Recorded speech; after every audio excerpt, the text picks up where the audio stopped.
Hello there, and welcome to the Get French Football News Preview Show. I'm Nathan Staples, and joining me this evening is Rich Allen. I suppose it's que sera for all our French teams, unfortunately, as our European endeavours have ended prematurely, unfortunately, but we have some things to look back on and some Ligue 1 action to look forward to after the latest headlines. On Tuesday, we actually had some Liga action as Paris Saint-Germain comfortably beat Dijon 4-0. Marquinhos, Kylian Mbappe, Angel Di Maria and Eric Maxim Choupo-Moting all scored for the runaway leaders.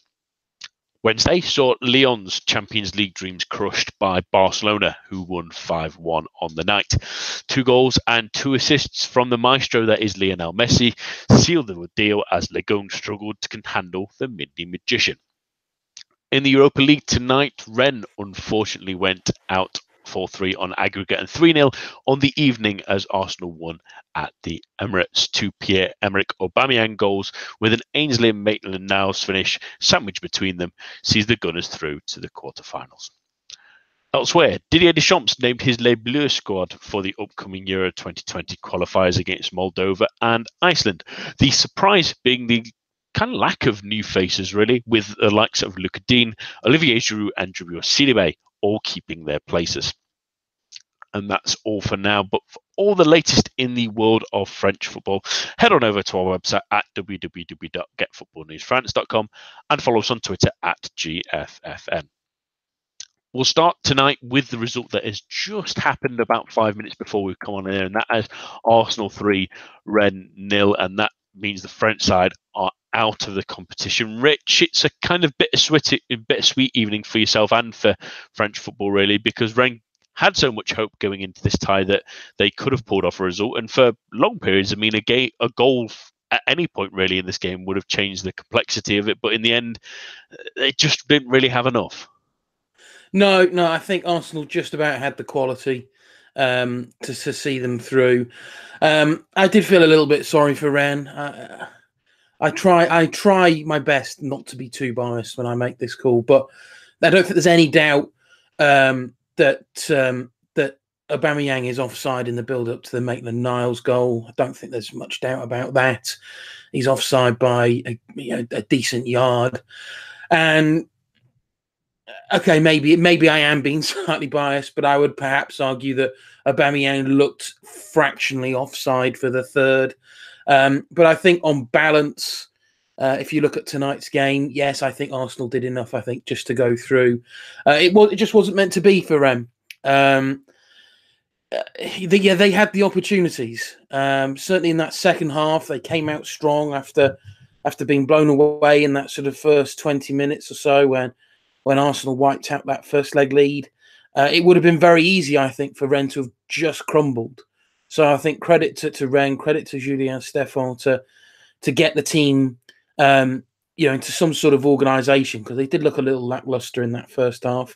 He got them sorted, got them organised, and Niang hit the post.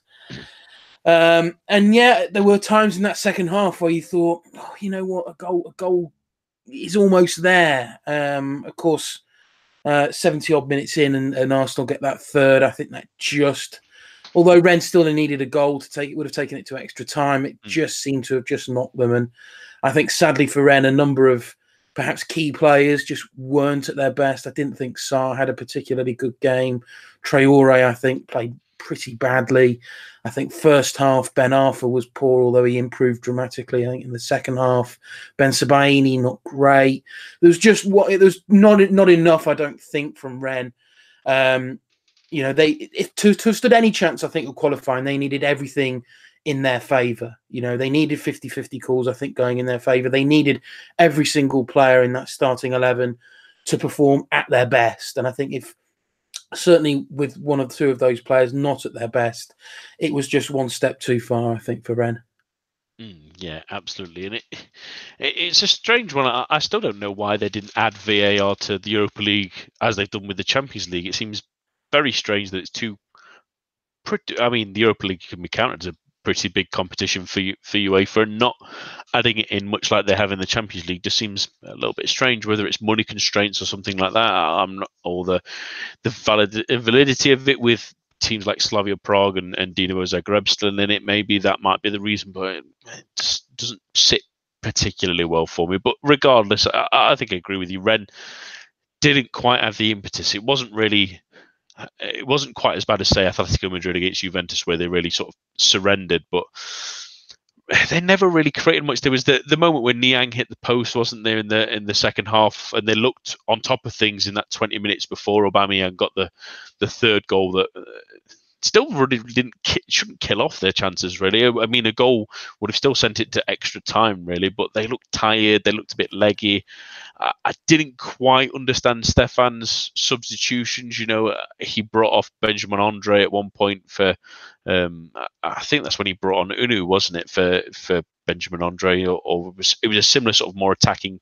It might have been Lea Saliki, maybe. It was one or the other, but it was a very attacking change in terms of taking out a midfielder completely, and the sort of unbalance it gave them meant that they didn't really have the impetus in that second half. They couldn't quite generate anything other than Hatem Ben Arfa going on runs, and even then it needed him to get on the ball, and he didn't really work hard enough in the second half. So a lot of those players didn't quite work hard enough. That maybe give Bourigeaud a pass out of anyone to give the effort that he showed, but none of them really wanted the desire to get the ball back. And it was, in the end, even though Aubameyang's offside, it's a simple goal. His second was a simple goal as well, and it just felt like you must have felt it yourself, Rich, that first goal was the deciding factor, because the important thing was to hold out for as long as possible and unsettle them, which they did in the second half when Arsenal sort of had switched gears at the very end of the first. And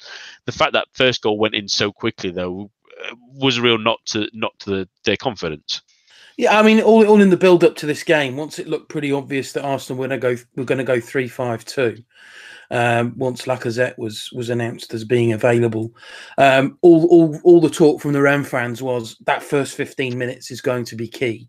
Whether that, come out of that with it being scoreless, Rennes have a chance, and that 15 minutes proved to be key, because it's on the dot.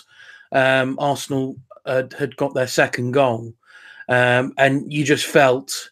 They have been so dominant at home, both in Europe and in the league. That's all some stat. I think over the last 2 years, only Man City have a better home record, I think, in the Premier League than Arsenal. So they have made the Emirates difficult for away teams to come. We only saw at the weekend how tricky Man United found it. So it was going to be a big task. Even at 3-1, it was always going to be a big ask for Rennes to progress. It's a shame that they got those early goals.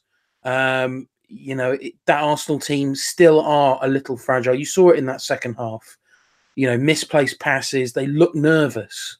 So you just felt if Rennes could have withstood that opening 15 minutes, taking it maybe even to half time at 0-0, then there was a chance, because Arsenal did look nervy. Even at 2-0, they looked nervy when Rennes were on the attack. So it's a shame. It's been a really fun journey. Absolutely, definitely want to give credit to those Rennes fans tonight. I mean, throughout Europe, but tonight was obviously a big stage. There was just over 5,000 of them in attendance at the game. It's been wonderful to follow all their stories as they make their way across the channel by any means necessary. Some have flown, some have gone by ferry, some have gone by train, some have driven. It's been get there however you can. And then obviously we saw them walking to the ground today, and everybody, Arsenal fans, the commentators on TV, have all been praising how fantastic the fans have been. So I think a real credit to the fans. If the team perhaps didn't quite perform as they hoped, but the fans certainly did, and a huge credit to the club for them. Yeah, absolutely. And a couple of things just before we move on. I still can't quite get how they've worked out that Lacazette on suspension, really. It seems a strange appeals process that I believe that they sort of appealed it initially and they didn't get anything, and then they've sort of appealed to reduce it, and that they got a dispense of very odd way of doing it. I didn't really understand the UEFA. I've never seen it done like that before, previously at least. Anyway, so it baffled me, that one, a little bit. But you're right, Rich. The important thing now, I suppose, for the players is for Stefan to harness that and go, do you want those experiences again? Do you want to have those nights in Europe again? Well, let's have a great finish to the league. Let's try and finish as high as we can now. Use that momentum. Try and get sort of fifth, which will probably be a Europa League spot, depending on the other cup results, at least anyway, and try and get back into their competition, because they have done France proud, because teams have struggled in this competition, really, other than Marseille last season. It was a lot of times where Ligue really treated this as a secondary competition. It was great for Rennes to get through and have a great knockout game against Betis and even push Arsenal all the way and have a chance even right near the end. But great to see. But our European adventures have ended completely, unfortunately, this midweek, Rich, because Lyon also failed to get a result at the Camp Nou. It's always going to be an uphill task, and 5-1's maybe a little bit complimentary to Barcelona when Lyon were really trying to go hell for leather to get anything out of the game really towards the end. But at the same time, Genesio maybe took a risk for going for a 5-3-2. Yes, they obviously wanted to be defensive again and hold off, but that formation really struggled against the front three of Barcelona. It did. It did. I think in hindsight, he might not have done that. Frustration, I think, for Lyon probably stems more from that first leg, where they did play ever so well and will be kicking themselves that they didn't get on the score sheet in that game. It just made, great result in isolation, holding Barcelona. But of course, having to then go to the new camp and get something then is a very, very big ask. Formation wise, I think, I can see why he tried it. He's tried it before and it's proved, it has proved successful. I did feel for Lyon. 5-1 is not representative. Again, I don't deny that the opposition had the quality and deserved to go through. That there's no argument there. Barcelona did. 5-1 does flatter them, I think, immensely. It does perhaps tell a different story to the game. If we start with that penalty decision, you watch it and you watch it and you watch it, and with VAR available, I don't know how that isn't overturned. I really don't. Denayer goes in. He goes in, yes, but you can see quite clearly on the replays he pulls out. His legs don't go in for the challenge. Yet Suarez sees the opportunity, stands on Denayer. If anything, it's a foul by Suarez on Denayer. And if anything, actually, you could make an argument that there's a card due for Suarez, because it is quite a nasty stamp on Denayer. Suarez doesn't have to do it, but does it, goes down, theatrics, penalty awarded. Now, in real time, yes, I thought it's a penalty, but VAR was available. VAR supposedly reviewed this. That question marks were raised about whether VAR was fully functioning. UEFA today have come out and said, nope, that's not the case, which then begs the question of how have VAR looked at that and then not had a word in the referee's ear saying, you need to have a look at this on the TV monitor, because it's not a penalty. And it does change the complexion of the game. Barcelona, I think, would have still won. I'm not disputing that. But it does change the course of the game, because it's not a penalty. It really isn't. And less than 20 minutes into the game, that does change things. I think Lyon did really well to battle back from going 2-0 down. They came out in that second half. Genesio gave them a pep talk. Toussaint got the goal. I get it that there are question marks over whether that should have been allowed, because it certainly looked like Marcelo was a little bit rough, shall we say, when he headed the ball back across. And then, of course, as Lyon were going for it, they got sucker punched really by those 3 fairly late goals, which really did add way too much gloss on the scoreline. But for me, it's another gripe. I have been a fan of VAR, but in big moments, Champions League matches like this, where a quarterfinal place is at stake, to have VAR not pick up on something like that, it pains me, because I think VAR is a good thing, but when you see things like that, that only adds fuel to the fire of those that think it does ruin the game, or that think that it's still not where it needs to be. So it's a pity for Lyon, but ultimately, yeah, Barcelona absolutely had the quality. There's no doubting that Lionel Messi is the best player in the world. It was too big of an ask for Lyon ultimately to go there and hope to either get a score draw or a win. It didn't feel like it was something that was going to happen. I'm going to probably have pitchforks out for me and a bit anti-football here, because I'm going to go on the contrary to yourself there, Rich. I actually think that is a penalty. I think that there's a couple of reasons for it, really. I think that, yes, Suarez does stand on him, really, and goes to ground. I think that it's not really a stamp. It's more of him trying to go into the tackle more than anything. But I also think that if Luis Suarez stands still in that regard and keeps his feet where they should really be, which wasn't far off where he stood anyway, I think Denayer, even when pulling quote unquote out of the challenge, had gone in with too much momentum and would have taken him out anyway. I think that's probably why VAR's looked at that and gone, that's not something we can override. I think the referee's got correct there. I think Denayer's caught being lazy in the tackle there. Yes, he tries to pull out, but I think his momentum would have taken out Suarez regardless of what happened in the sort of intermediary, and it was almost a stonewall penalty really for myself. I can't see how you can try and overturn that one with Suarez more looking for the contact, but Denayer's momentum not really stopping him enough, even if he does try and pull out. Much like a keeper sometimes tries to pull his hands away, his momentum takes him into play. It was very much that scenario for myself, I think. So I think that's probably a penalty, and why really VAR can't dispute that one really and take it away from the referee. And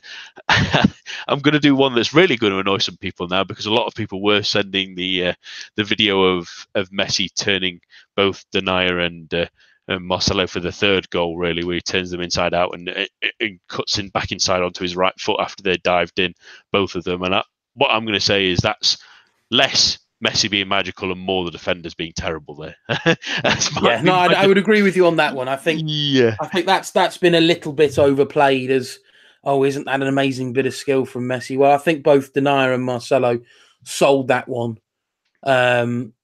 quite obviously, and I think most players would have identified you've got two defenders who are not the most mobile, hurtling in one direction. I think most players would recognise, oh well, I've got time, I've got space, I can just cut back, and I've got the space then for the shot. So I'd agree with you on that one. I think the other thing as well that was unfortunate for Lyon, of course, was Anthony Lopez. That was looked nasty. He stayed on after he'd taken the blow to the head, stayed on, didn't look great, was eventually forced off in tears. There were reports then that back in the dressing room he'd temporarily lost consciousness, that he'd thrown up, that he'd got no recollection of telling the Lyon physio that no, I'm going to stay on the pitch. It seems as though he's okay now. I think there was footage of him walking out past the press after the game, so hopefully he's okay. But it didn't look good. It was really sad to see, because he has been such an important player for Lyon, and who knows? I certainly don't think that would have been a 5-1 scoreline if Lopez was still on the pitch. I think Messi second he would have saved, certainly, and I just think the confidence that he inspires throughout the team, I think probably would have made that a slightly fairer scoreline.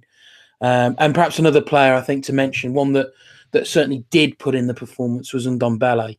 If this was an audition for a move to a bigger club in the summer, then he absolutely passed it, because perhaps Messi aside, Suarez aside, he was perhaps the most influential player on the pitch, certainly one of the best players on the pitch.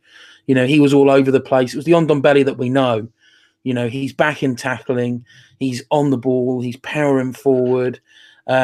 He's helping out in the attacks. He was all over the place, and put in a really, really solid performance that I know attracted a lot of people's interest. So if the what Olas has said is true in terms of only one of his in-demand players is going to leave, then chances are on that performance, it's going to be Ndombele.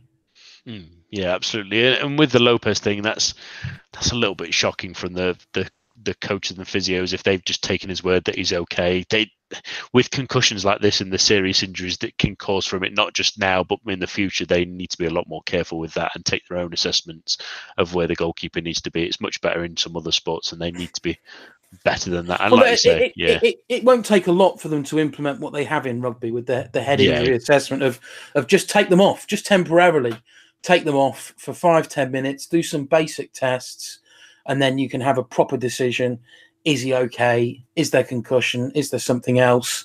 And then they can make the proper, fair, safe call to the player. Ultimately, it's player welfare. Ultimately, it's I think that was a good example of why that perhaps should be something that needs to be looked at in being introduced. Yeah, absolutely. It's something simple, isn't it? Even just a brief substitution, like a temporary one for 5 minutes, 10 minutes, especially if it's a goalkeeper, really, and say that it's only for head injuries. We know it's a head injury. Take him off for a bit and see if he's okay more than anything.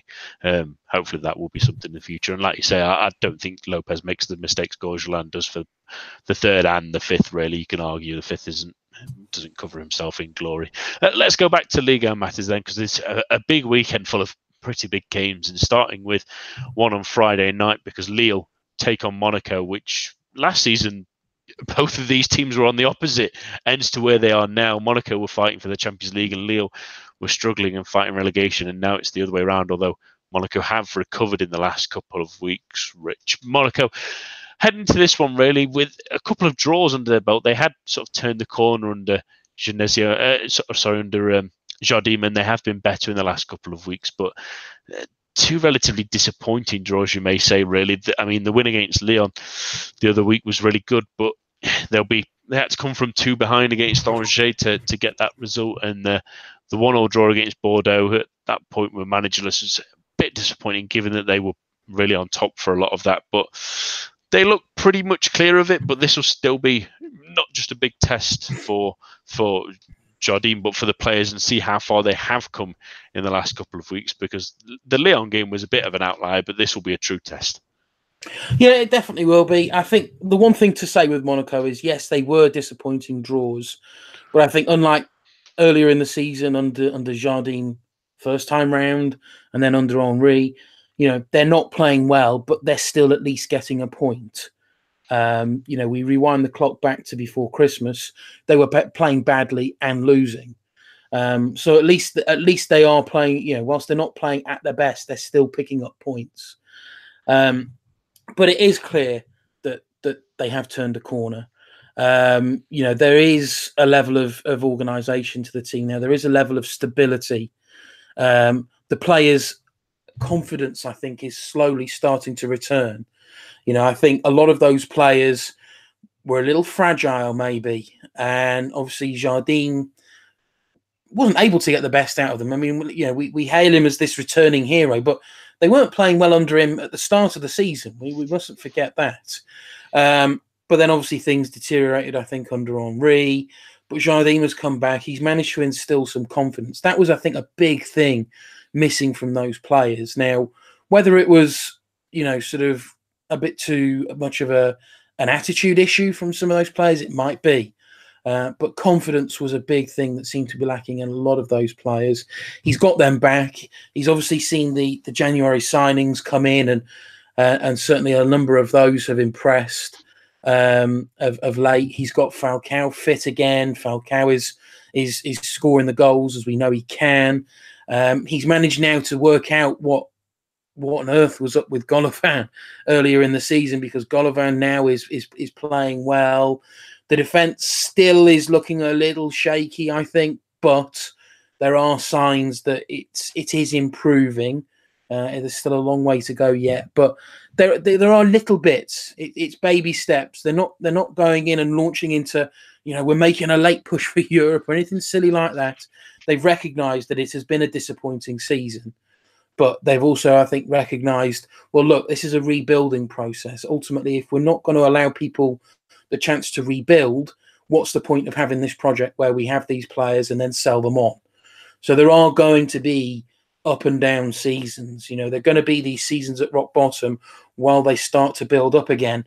And, you know, the hope would be, I think, in sort of 5 years' time, they're back challenging for the Ligue and title again. But it will take time.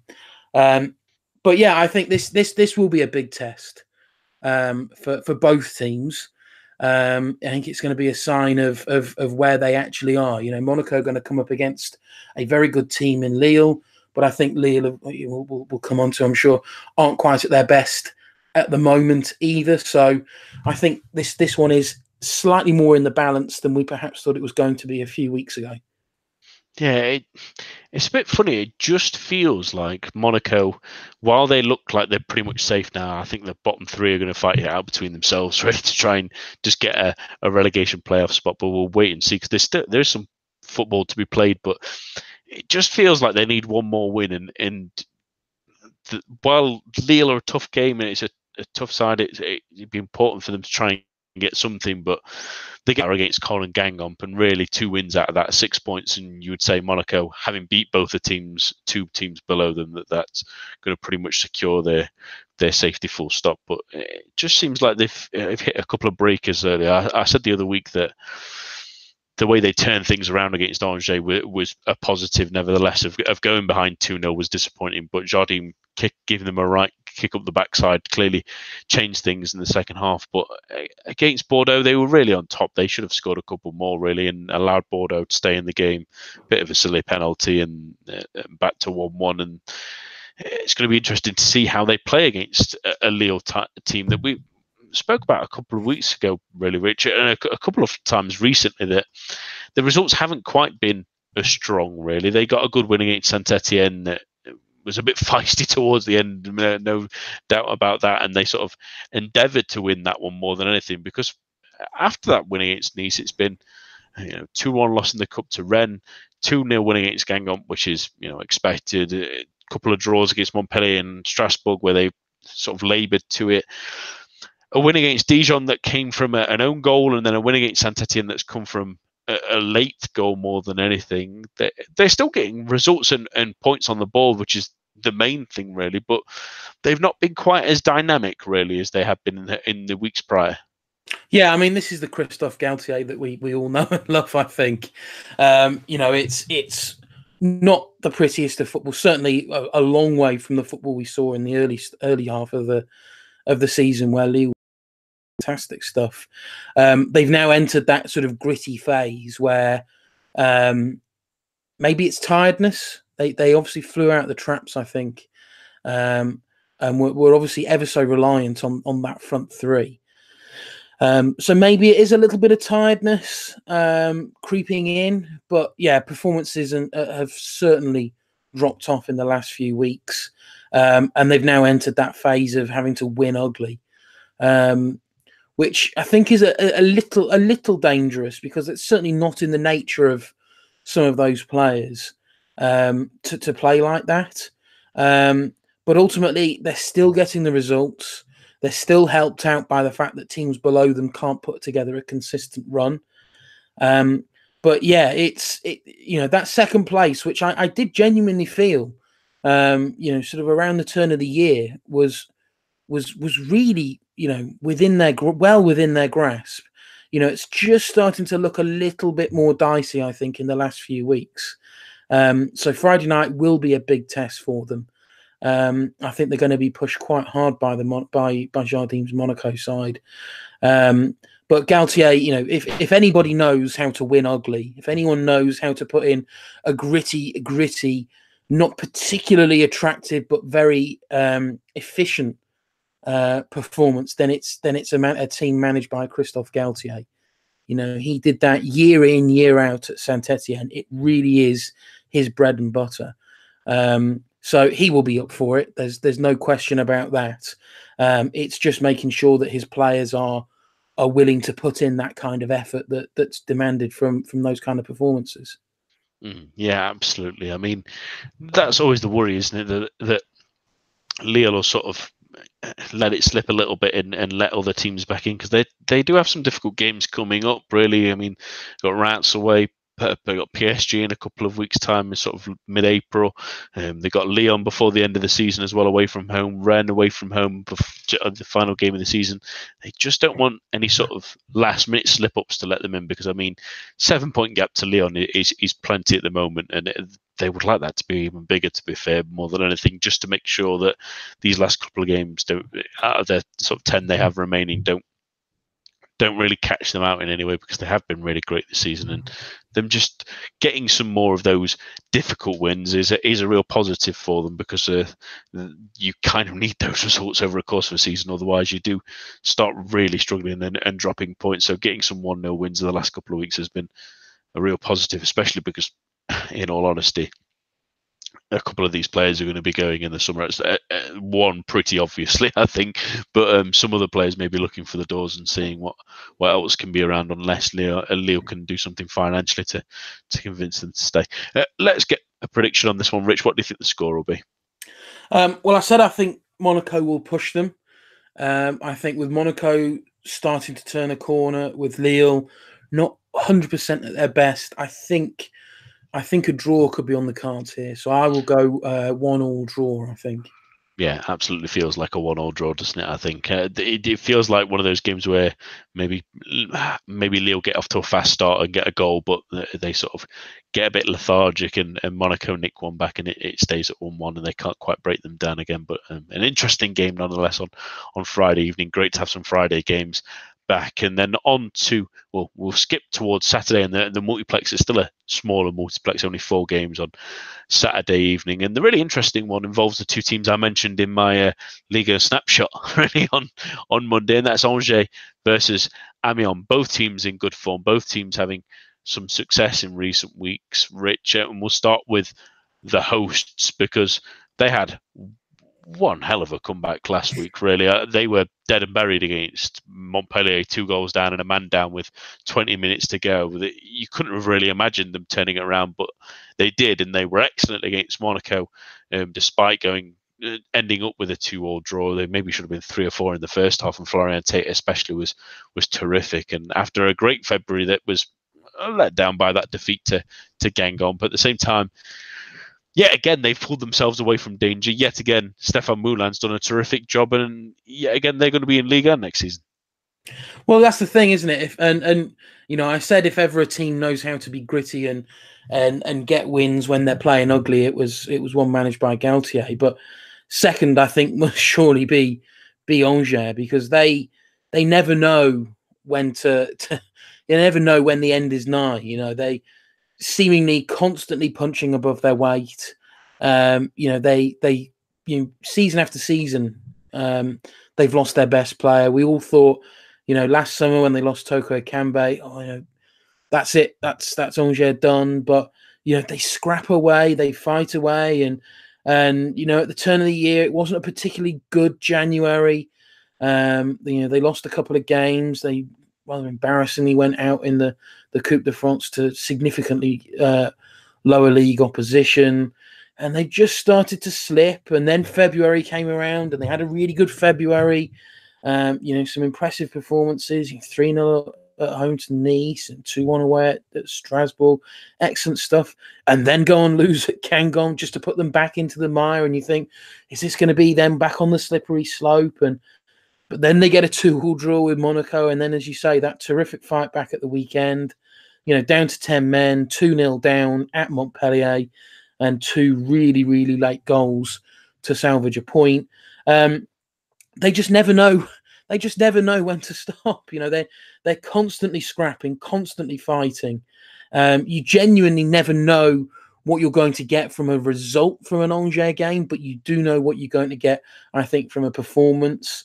It isn't going to be a pretty performance, but it will be damn effective. It will be scrappy.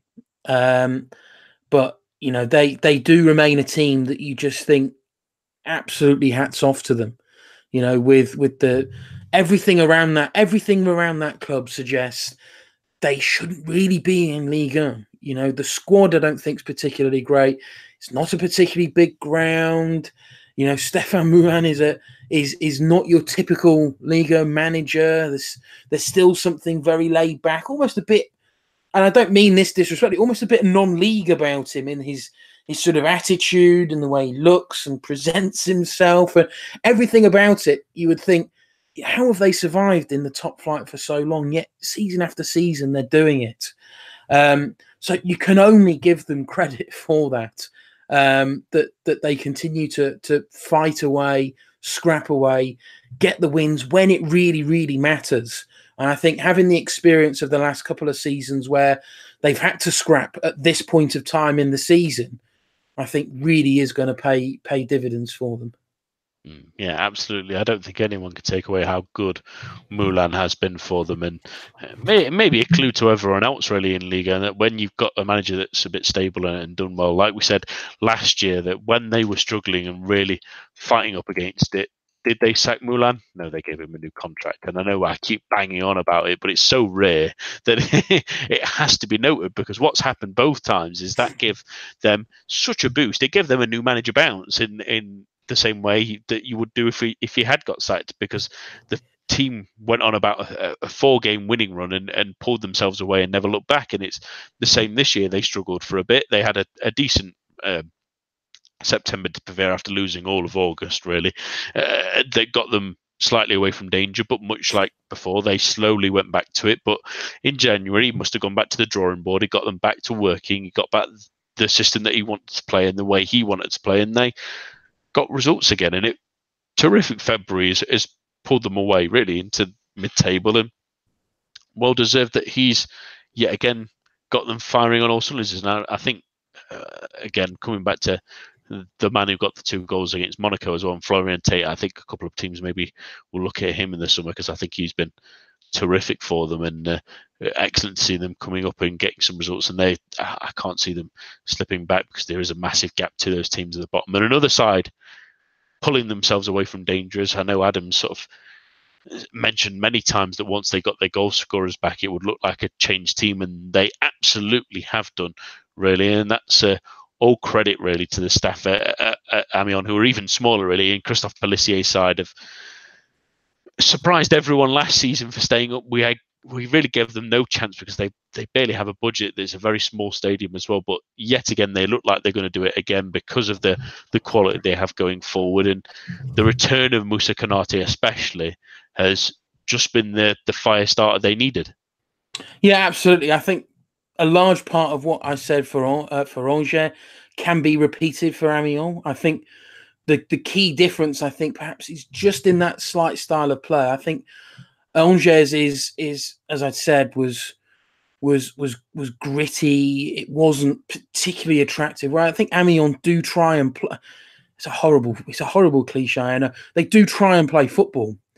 I think you look at the players that they have in that squad. They really do try and play some good stuff, and that can hurt them. Because teams that can do that better come along and play them off the park. But every now and again, they find that magic combination and it works, and it gets them the result. It worked last season. It looks like it's possibly going to just do the job again this season. And when you take into account how important Moussa Konate is and how long they've had to go without him, the fact that they aren't, well and truly bogged down in those bottom 3 is absolute credit to Pelissier, absolute credit to the rest of the squad. I've liked some of their moves as well. I think signing Eric Peters from Stoke in the January transfer window, I really like that move. I was a little curious as to why Stoke let him go, but they did, and it's all to the advantage of Amiens, because I do think he's a good defender. He got his first goal for the club at the weekend. Amiens again, just another. There's probably a significant number of them in Ligue, but just another really plucky team that you can't help but admire. Because again, I'm repeating myself, I know, so apologies, but again, everything about the way that they're set up screams not top flight, yet they are. And not only are they top flight, but they're well deserving of being top flight for the way that they play, the way that they handle themselves, and ultimately the performances and the results that they get. So again, another coach who has been around for a little while and won't necessarily get all the headlights because of the clubs that he manages, because he's managing only, and again, no disrespect, but only at Amiens. He's not going to get all the glory that those at the top do, but he's doing just as equal, just as impressive work, keeping that Amiens side in the top flight, and actually in the top flight with you look at the gap. There's 7 points from Dijon in 18th, so you would say that's probably just going to be enough. And we can sit here saying that mid-March. The fact that we're saying that at this time of the season just shows how impressive a job has been done at Amiens. So another team where you can't help but just doff your cap at what's been achieved there. Yeah, terrific work. And there is a fair few in Ligue like this year. I mean, you can point to how good Strasbourg have been this season, how good Reims have been, Montpellier to an extent as well. They've Nîmes as well. We keep forgetting and sleeping on them. There's been some terrific jobs in Ligue, but obviously that does mean that some have really struggled. But credit to them for keeping them up and playing entertaining football as well. I think is the more important thing. They have been much better in the last couple of weeks at playing football, and they're really going to have an interesting one at Angers. So I'll get a prediction on this one now. Rich, what do you think the score will be? I think just on the way and the style that they play, I think Amiens might nick this. I'm going to go with 2-1 Amiens.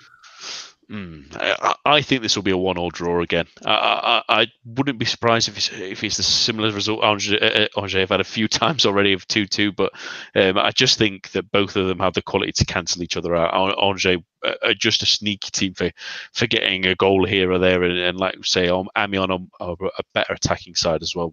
They were excellent defensively last season, weren't they? But they are really much better going forward this year, and I think they can't really be held back by Angers. But on to a really big game for both sides, really, because it's Dijon versus Guingamp.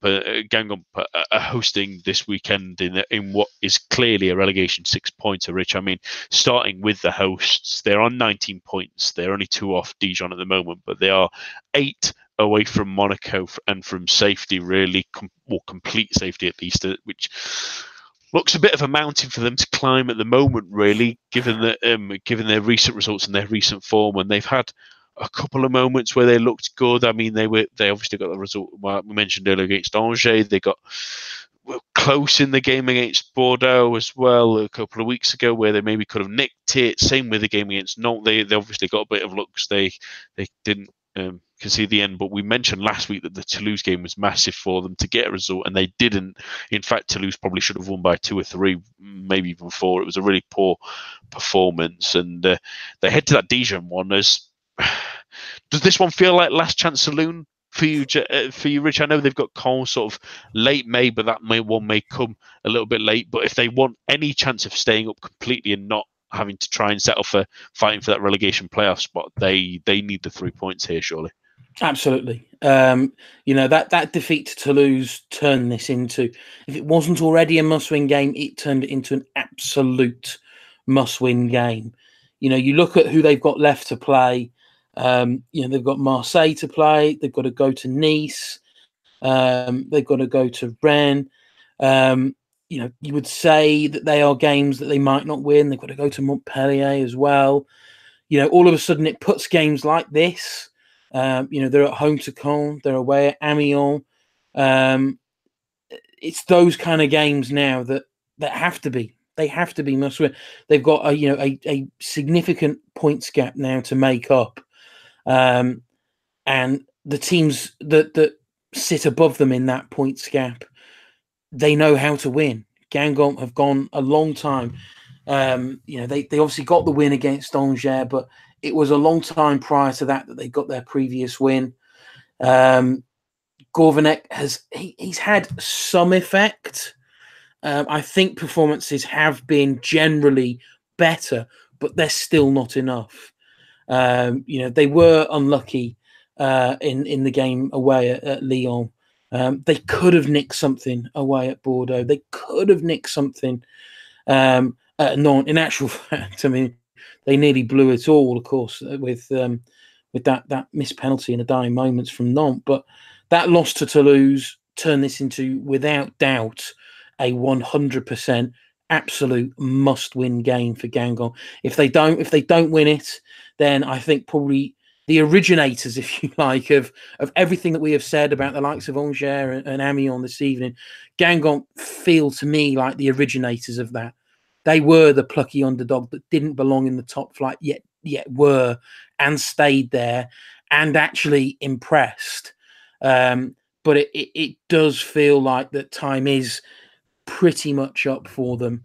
Certainly for this sort of generation, if you like, of Guingamp. I mean, they will be back, I'm sure, but it feels very much a case of fail to win.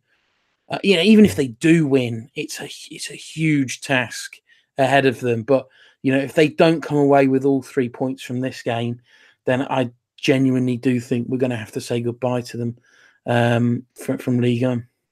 Yeah, and I think they'll just regret on trying to lean on this young generation that they thought is maybe going to be bigger than they have been, really, unfortunately. Marcus Thuram aside, I think he can get a pass because he has scored a fair amount of goals and he has been okay. I think he's been supplemented by the amount of penalties he scored, really a little bit overrated, but he's certainly going to be a Ligue 1 player next season anyway. I think someone will pick him up. But the two in particular, in Ludovic Blas, who's never really kicked on from what we thought the level he could be, but especially Marcus Coco, who got himself sent off as well in stupid fashion against Toulouse. He's never really kicked on from what looked like a promising player a couple of years ago. He's never, if anything, he's gone backwards from that player that we thought he was going to be. He's not creating, he's not scoring goals, he's not particularly adding much danger to a Guingamp side that's desperate for something. I mean, he scored 1 goal all season and 2 assists, and that goal was... Well, week 16 was the last time he scored, and the last time he had an assist was the game against Angers where they won, but before that was against Paris Saint-Germain in a comfortable loss. His contribution has not been good enough as much as they expected it to, and while that's a lot to weigh on young shoulders, the players around him haven't been particularly good either, but he maybe trusting in that young player and hoping that they would get more out of those youngsters has maybe been their real downfall. But they take on a Dijon side that should give them hope, really, who were thumped in midweek. I don't think we needed to spend much time on really how much they were battered, really, by Paris Saint-Germain, and maybe could have been 5 or 6 on another evening as much as bid. But Dijon are in a pretty terrible run in the league. They beat Monaco back in late January, but they have only picked up a point since then in about 7 games, which is relegation form if you've ever seen it. Rich, and it's strange that the point is really against Reims, but before that they did pretty well against Lille, even though they got defeated in the end. And like I say, they got a point against Dijon, but against Reims the other week. And at the same time as this being a Guingamp must win, it's pretty much a must win for Dijon as well, because of 2 reasons, really. Is that A, if they win here, they maybe have a chance of catching anyone who decides to slip from that group above them, and B, if they lose this one, it puts them right back into the mire, and then both teams really, or them certainly at least, relying on that relegation playoff as the sort of safety net more than anything. Well, yeah, exactly. I think a large part of saying that Guingamp, it's a must-win game for them. It's pretty much must-win for Dijon. I think for Dijon, I just struggle to see how they do it. They just, for a team that entertained so much last season, when we, obviously their home form was terrific, but they scored a lot of goals. They've completely forgotten how to score goals in the last few games. I mean, I'm just looking at it now. It's 2 goals in 7 league games. That's dried up. They've never had a particularly strong, reliable defense, even when they had their excellent season last season.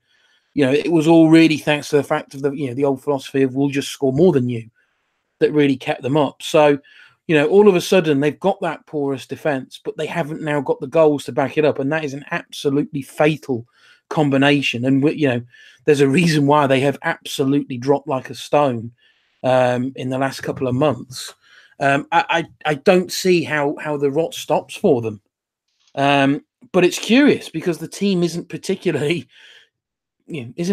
different from last season, but confidence has gone. Players just aren't at that same level. Maybe they haven't got the look. Maybe they haven't got that sort of fresh new feeling in the division that they had last season. But it's looking ever so lightly, and it's going to be terrifically entertaining for the neutral, because you've got those three teams at the bottom who are all in such awful form. But of course, one of them will get the reprieve of a relegation playoff. So it will make it very entertaining. But my goodness, Dijon are nowhere near this. If you'd shown someone a Dijon game from last season and said, "Yep, that's the same team, pretty much the same players," they wouldn't believe you.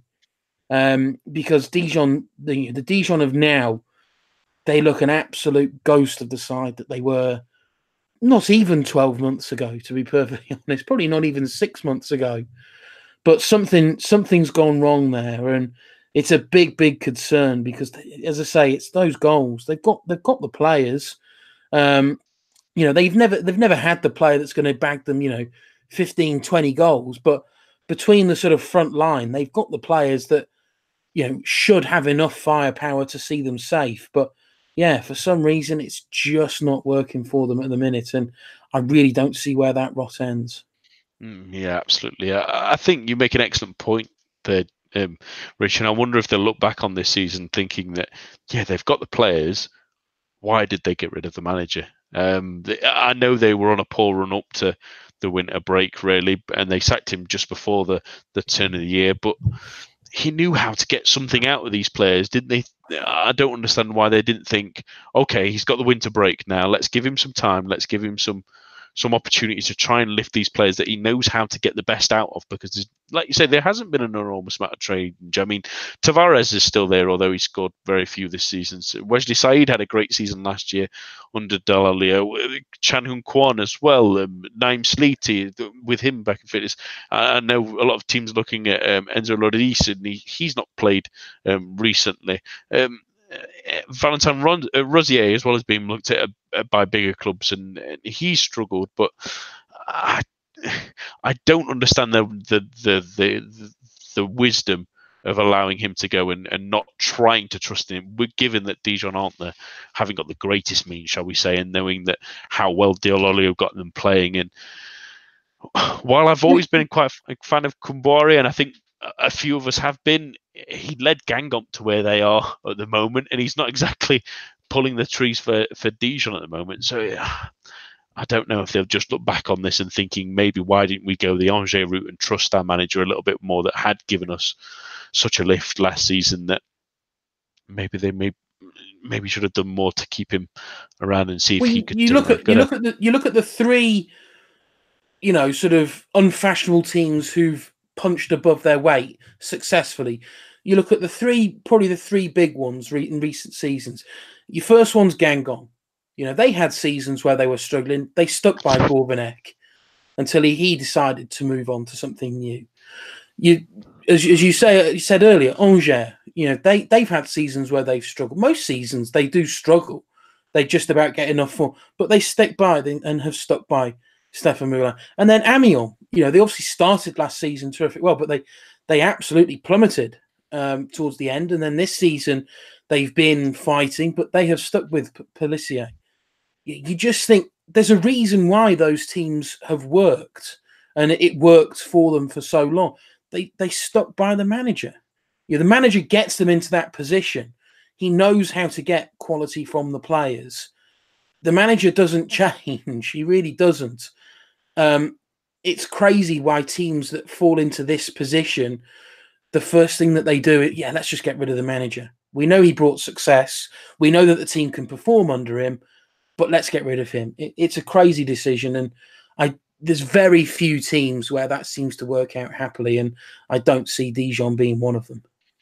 Absolutely, and you can add to that. I know he's sort of said he's retired more than anything, but maybe money might have convinced Patrice Garon to stay at Cole maybe and try and done something to keep him, because they've fallen like a stone when he just knew how to keep their heads above water. And it's really underappreciated in Ligue, and the fact that really, I think, like we've just mentioned, continuity can be so important to these smaller clubs to try and keep them up, because it makes such a difference. I don't think Amiens have even had a moment to think of getting rid of Christophe Pellissier at any time. Has it crossed their mind, really? Because he's done a terrific job there, and it shows that the success you get is from sometimes having a faith when the going gets tough. Sometimes the tough get going. But massive game at the weekend. What do you think the score will be, Rich? Every fibre in my body is telling me this is going to be 0-0, but I really don't want to predict a 0-0. So I'm going to go that Guingamp just about sneak it. So I'll go 1-0 Guingamp. Yeah, I'm absolutely agreeing with you, Rich. I think it'll be a 1-0 Guingamp win, and we'll have a real bar fight between those three teams for the end of the season, because I think some of the results may go against them still, really, with tough games to go for all of them, and other teams maybe got an easy run in and may start pulling away. That those three are all really fighting for that one relegation playoff position, which is, I suppose, a bit lucky for them that was introduced a few weeks ago, really.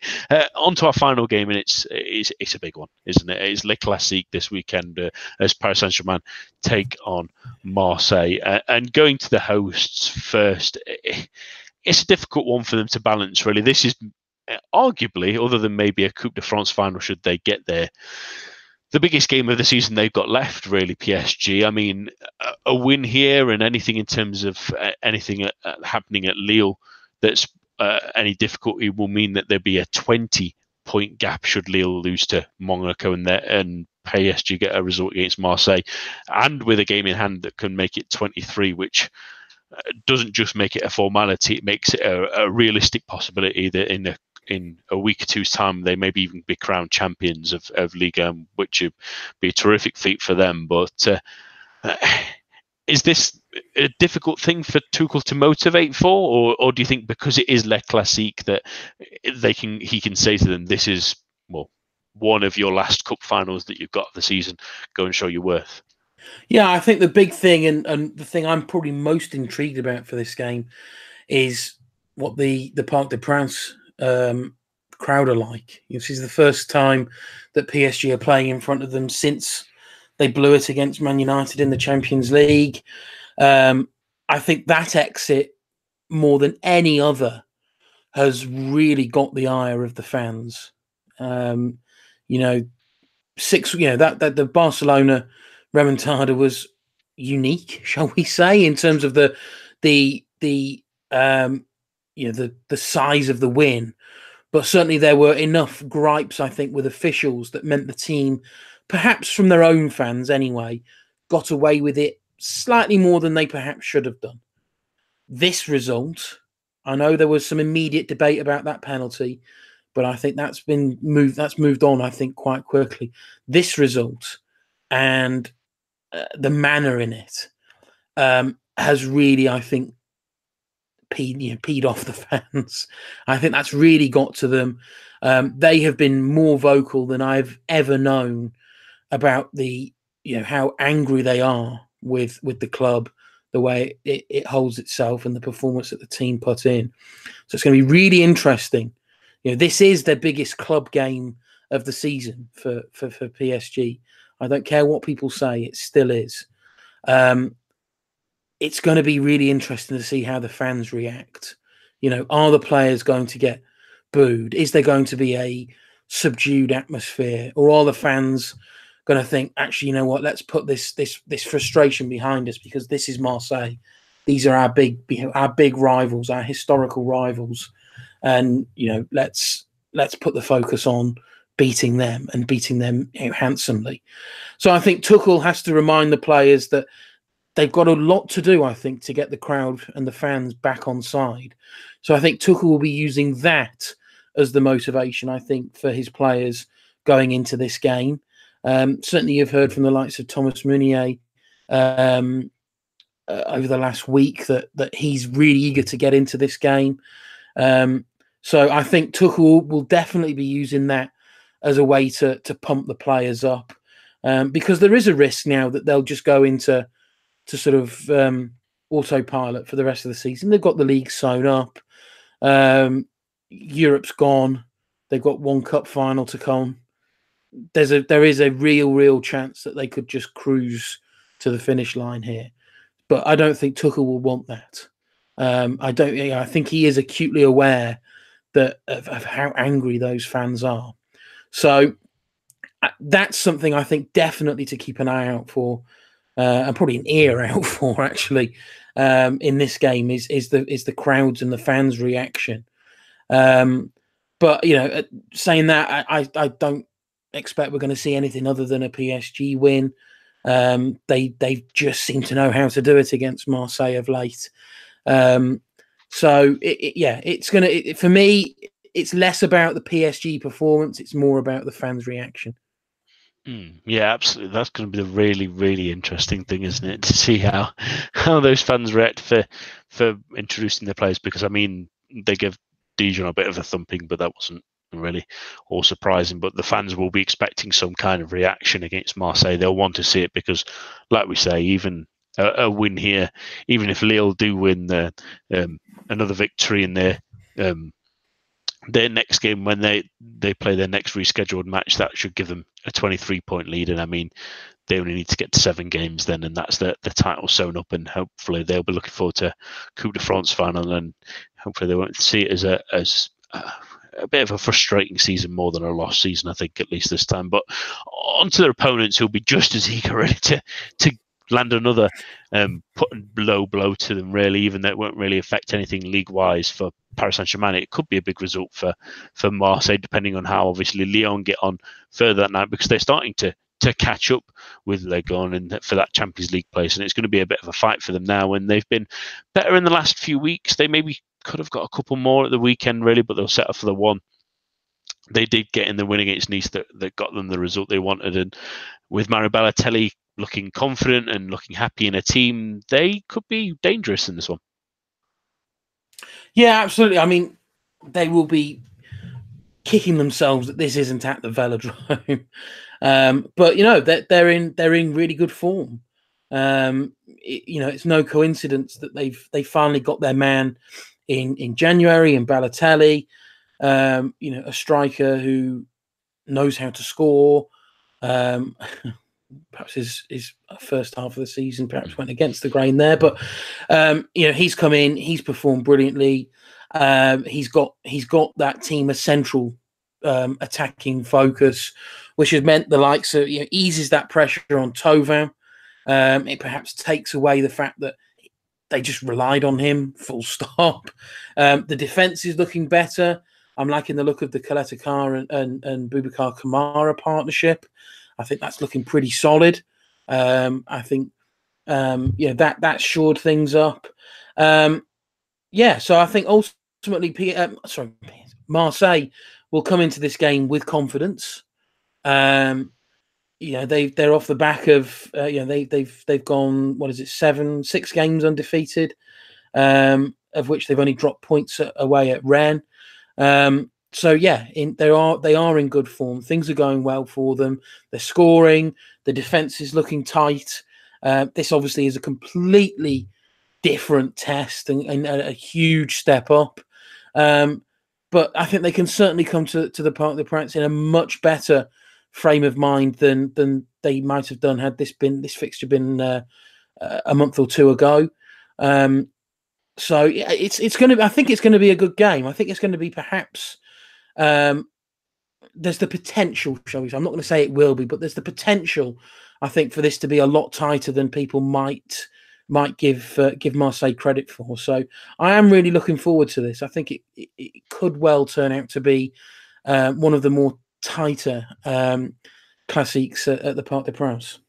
Yeah, it's going to be a really interesting fight, really, between two big rivals. And credit to Marseille for coming out of that really bad slump mid-season to bounce back, but they will be really frustrated now if they've got themselves back in that position, if they can't try and get themselves in and around Lyon by the time they play them towards the end of the season, then it's going to really frustrate them that they couldn't really salvage something, especially with only the league to focus on. Obviously, Lyon are out the Champions League now, but still have the cups to face, and they've been really poor in games they should be winning as well, Lyon, and they've got a tricky game against Montpellier, who were never easy to play against, although they have been chipping goals recently, so they might be a little bit hopeful than they would have been. But I'm sure Marseille fans will be desperate to, if they can just get back in the Champions League for them, it should be a massive boost for them next season. But obviously they may have to go through some qualifiers, which may make it easier. But with the new rules, it's not as difficult as it used to be, at least. Predictions then to finish off, Rich. It's a massive game. What do you think the score will be? I stand by that. I think this will be tight. I'm going with a 3-1 PSG win, but my caveat is that there will be late goals for PSG. I think Marseille will push them hard, but I think PSG do obviously have the quality to get the win. But I do think it will be late in the game that they secure it. I'm actually going for a bit of a stronger win, actually. I'm going for a 5-1 PSG win. I think it'll be cagey and close in the first half, but I think PSG's quality and the fact that Marseille will try and get themselves back into the game, and PSG will punish them just to give something to the fans and show them that that Manchester United result was more of a one-off, and they'll hopefully head into their next game for themselves, at least with a bit of glee, get a result in the game they got off, and they can hopefully rest up until the Coupe de France final, should they get through, obviously, their semi-final.